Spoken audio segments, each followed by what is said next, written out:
வீரம்பட்டி மலைசாமி மலரார் மடியார் அமைச்சர் அண்ணல் மகேஷ் பொய்யாமடி அண்ணன் வழங்கும் ஒரு அண்டா அண்டா அண்டா அழகா மாடு ஜெயிச்சிருச்சு. சோம சோம ஒரு நிமிஷம் உட்காரு.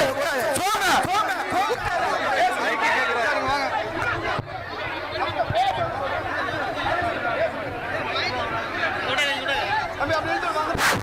இரண்டு ஜல்லிக்கட்டு நாயகனையும் ஒரே மேடையில் பார்க்கும்போது மிக எழுச்சியோடு இருக்கிறது.